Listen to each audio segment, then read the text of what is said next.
제가 84년도에 육군 대령으로 창원에 있는 39사단 참모장으로 근무한 적이 있었습니다. 그때 당시에 사단장님은 돌아가신 육사 14기 송선영 장군이시고 합천 분이신데, 그때 마침 여기에 아마 후배분들이 계신 것 같은데, 혹시 36기 우리 김영기 씨가 36기신가? 마침 신병교육대장을 하던 민경원 대위 신병교육생이 탈영병이 생겼어요. 탈영병이 생겼는데 동작 빠르게 헌병대가 먼저 파악을 해가지고 참모장인 저한테 그 숙소에 경남 진주까지 이제 사람을 보내가지고 잡아가지고 이제 압송돼서 오고 있는 판에 그 민대위는 경험도 없고 이제 겁이 나니까 한 3시간 동안 저한테 보고를 못 하다가 나중에 이제 참모회의에 소집을 해가지고 상당히 이제 긴장된 상황에서 민경원 대위, 예, 요즘 신병교육 잘 시키나? 그러니까 덜덜덜 떨면서 예, 잘 시키고 있습니다. 어떻게 잘 시키나 하니까 그 충청도 사람인데 비가 오나 눈이 오나 열심히 잘 시키고 있습니다. 그러더라고요. 그래서 야, 바람이 부나는 왜 빠졌나? 그래서 지금 어디에 가든지 비가 오나 눈이 오나 바람이 부나를 제가 꼭 삽입시키는 이유가 84년도에 제가 인이 바뀌어서 지금도 비가 오나 눈이 오나 바람이 부나 오직 한마음 난파 직전에 이 나라를 구원하기 위해서 만사를 제쳐놓고 애국 활동에 애국 집회에 참석하는 이 자리에 계신 모든 분 단 한 분도 빠짐없이 제가 가지고 있는 최대의 찬사가 없습니다. 그럼 정말 업어드리겠습니다.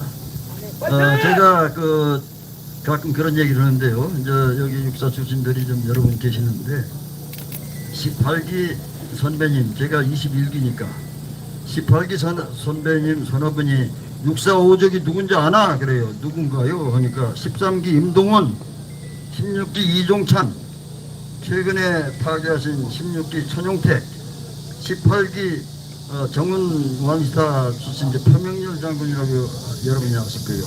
평화 대장군입니다. 그 다음에 5번째는 40기 김병주, 지금 저 민주당에. 그러다가 이제 계엄 사태가 발령이 되고 나니까 난데없는 홍장훈이 하고 곽종근이라는 사람이 또 그 육사 7적에 포함되고 싶어서 그런지 그 배신 행위를 하더라. 저는 여러분 지금 특별한 육사 출신을 보고 계십니다. 제가 늘 강조하는 것이 육사 5적이다 7적이다 그게 중요한 게 아니라 대한민국 육군사관학교 출신으로서 하늘의 별 따기보다 더 힘들다고 하는 미 해군대학원을 거쳐서 컴퓨터 전산학 박사, 조금 전에 보니까 우리 지만원 박사님도 계시던데, 지만원 박사님과 우리 자랑스러운 장정은 박사, 그리고 저희 대화연 TF 멤버로 활약하고 있는 방산 이희영 박사, 이희영 박사는 육사 30기입니다. 아주 정론 직불의 배가지요. 제가 여러분께 특별한 육사 출신이라는 것을 얘기하자고 하는 것은, 저는 1942년 9월 4일 충남 홍성에서 태어났습니다. 제 고향이. 그 3학년 때, 초등학교 3학년 때, 초등학교 3학년 때 10살 때 6.25 행사, 6.25 한국전쟁이 발발해가지고 제가 이제 3대째 데려오는 감리교 집안 신앙인인데, 집 가까운 쪽에 홍성 제1감리교에 마침 가서 있는데, 인민군 2놈이 오더니 벽에 걸린 태극기와 예수님 사진을 끄집어 내리더니 발로 지니기고 라이터 불을 불을 붙이고 소감하는 걸 보고 한쪽 귀퉁이에 가서 엉엉 울면서, 하나님, 제가 얼른 자라서 어른이 돼서 이 나라를 지키는 군이 되게 해주세요 라고 해서 기도를 드렸습니다.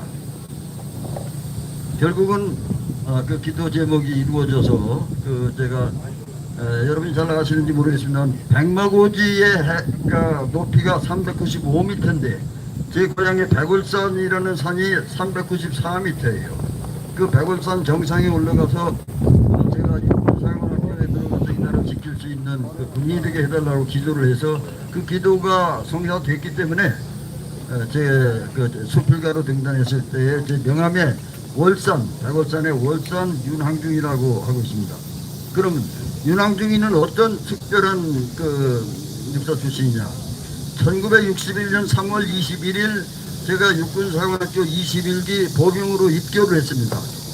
두 달이 채 안 돼서 5.16 군사혁명이 돼가지고 애국가 마지막에 보면은 육사 생도들이 예복을 입고 퍼레이드는 그 중에 하나도 제가 거기에 속해 있습니다. 그때 당시에 혁명이 발발하자마자 육사 교장으로 계시던 강영훈 장군님과 생도대장으로 계셨던 카이젤 수위엄으로 유명했던 김익권 준장이 반혁명으로 어떻게 잘못돼가지고서 이제 영어의 몸이 됐고, 김용배 장군이 육사 교장으로 또 생도대장으로 육사 10기 김성환 대령이 오셨어요. 김용배 장군이 틈나는 대로 6.25 전쟁 체험을 소개를 하면서 대강당의 생도들을 모아놓고 하는 얘기가 항제전장. 그래서 그때 들은 육사 생도 1학년 들었던 항제전장이라는 말을 지금도 활용하고 있습니다. 제가 육사 생도뿐만 아니라 한동안은 가장 자랑스러운 것이 박정희 대통령님과 저와 키가 대한민국의 표준 키인 1m 65입니다. 제가 생도 때 이제 얼마 전에 세상 떠난 제 육사 동기생이 김복희가 두 사람인데, 한 사람은 이제 럭비 선수였고, 그리고 저는 축구 선수였습니다만은, 럭비 선수였던 김복희는 동기생들이 너 희자가 무슨 희자야? 그러면 얼른 허리춤에 손을 내고 내가 인마 잃어버린 나 박정희 희자 인마 이렇게 이제 자기 박정희 대통령을 존경한다는 뜻이고, 그에 못지않은 저는 윤항중이 너 키가 얼마야? 내가 인마 잃어버린 나 박정희 대통령 키야 인마 1m 65. 제가 육사에 입교할 때는 기준이 1m 62였어요. 그러니까 1m 65였기 때문에 3cm를 거들러주고도 남을 만큼 여유있게 육사 입교를 했는데, 제가 대대장 때 11.15 사태로 대통령께서 서거하시자마자 밤새 울었어요. 저도 모르게. 눈물은 인생을 위로하고 땀은 인생에 보수를 준다. 눈물로 찢어지지 않는 슬픔이 없고 땀으로 지어지지 않는 번민도 없다라고는 그런 얘기를 가끔 인용을 합니다만은, 밤새 울고 보니까 이상하다 싶어서 이렇게 키를 재보니까 1cm가 줄은 겁니다. 이게 웬일인가 보니까 중학교 때 물상 시간에 배운 질량 불변의 법칙. 밤새 눈물 흘린 것이 키가 1cm가 줄었다. 그래서 1m 64cm입니다. 그러면 윤항중이는 어떤 특별한 육사 출신이냐? 61년도에 육사 입교를 했으니까 64년도에 육사 4학년이었어요. 여러분 복창하시겠습니다? 육사. 그러니까 둘이죠. 64년도에 육사 4학년이었어요. 그 다음에 키가 1m 64도 않습니까? 체중이 여러분보다 제가 64kg입니다. 그 다음에 육사를 졸업하니까 육사 반지를 끼웠죠.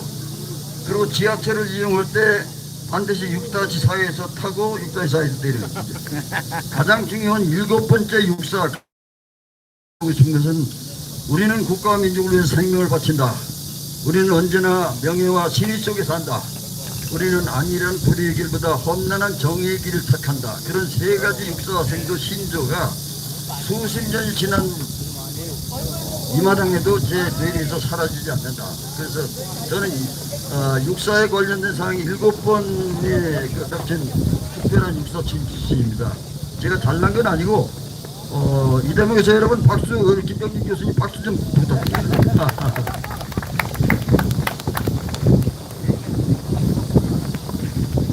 다시 한번 우리 장재훈 박사님, 그리고 김병진 교수님, 또 이상로 박사님, 또 황도수 교수님도 오셨는지 모르겠습니다만 정말 보배로운 존재입니다.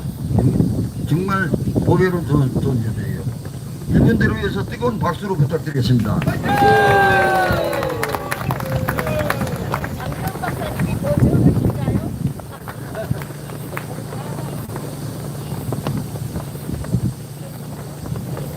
제가 오전에는 내인호 만규백 천하의 만고의 역적 안기백을 처단하라 해가지고 그게 어느새 또 우리 김승록 TV 그걸 또 동작버리게 유튜브로 만들어서 전파를 하고 있습니다만은 오늘 광화문에서는 저 한맺힌 절규라고 해서 혼자 했습니다만은 이 시간에는 여러분이 한 10분이나 다름이 없으니까 우리에게 축적된 울분과 분노를 애국을 향한 에너지로 승화시키는 의미에서 우리 한맺힌 절규 멸공을 크게 외쳐주시면 고맙겠습니다. 여러분 준비되셨습니까? 네! 멸공!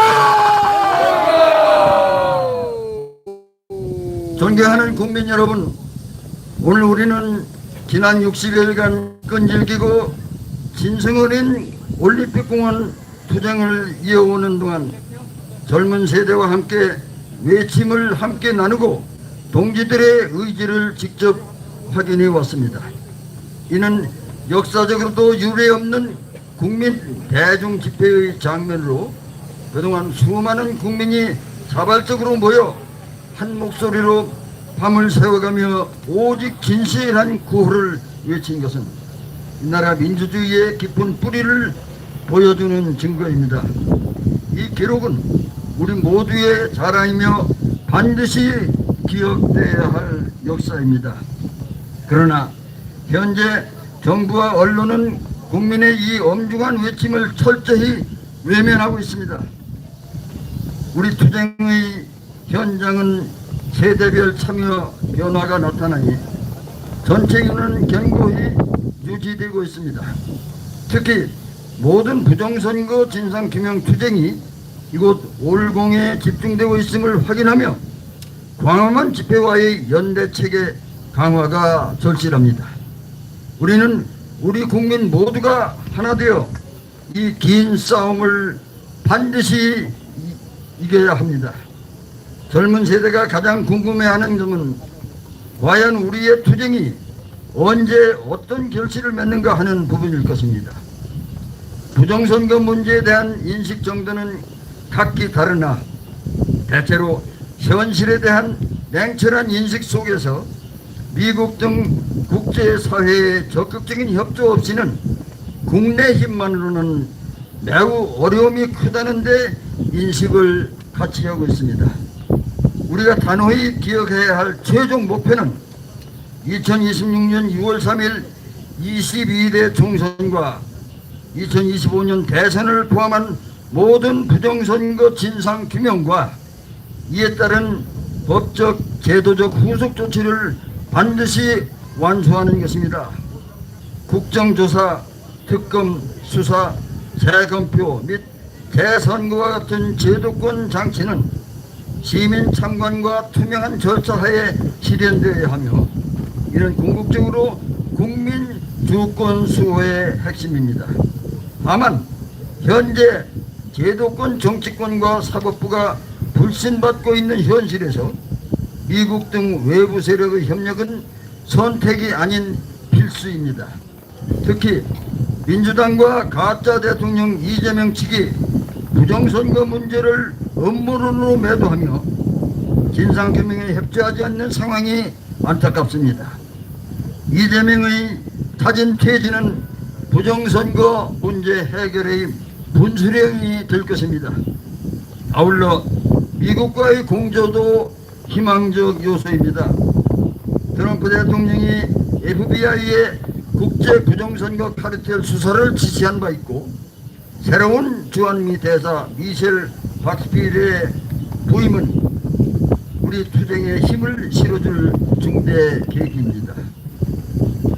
우리 보수 우파는 미국과 긴밀히 소통하며 올공 투쟁 현장 방문 등을 추진해야 합니다. 올공 투쟁은 반드시 지속되어야 합니다.